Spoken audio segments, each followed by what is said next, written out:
Hello and welcome to a brief preview video ahead of the key non-farm payroll number. That's for November, and this is the last reading before the FOMC's December meeting in just 2 weeks. Now, just in terms of expectation, the median today for the headline expected at 185,000. That's a slight decline from last month's of 204, which beat expectations quite significantly back in November.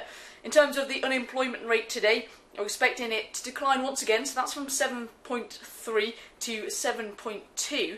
Now, in terms of last month, just to quickly recap, we actually saw the unemployment rate increase from 7.2 to 7.3, but most of that was attributed to furloughed workers due to the US government shutdown for 16 days back in October, and that's likely to be factored out, leading to the expectation of a decline in the rate.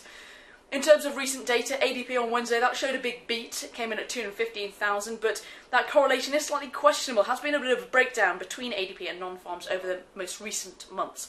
But in terms of ISM on Monday, that showed the employment component stronger, and ISM non-manufacturing actually came in slightly weaker, so slightly mixed in terms of ISM components.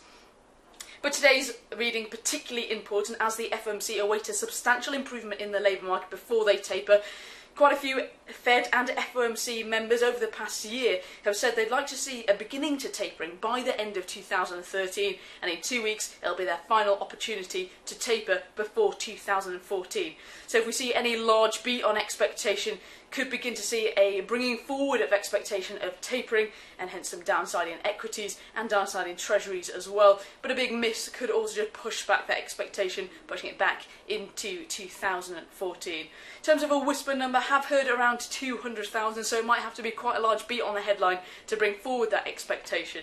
But again, that's due at 1:30 London time, 7:30 Chicago. Expect a 185 for the headline, and expect to see a decline in the unemployment rate back to 7.2. But thanks for listening, and good luck with non-farms.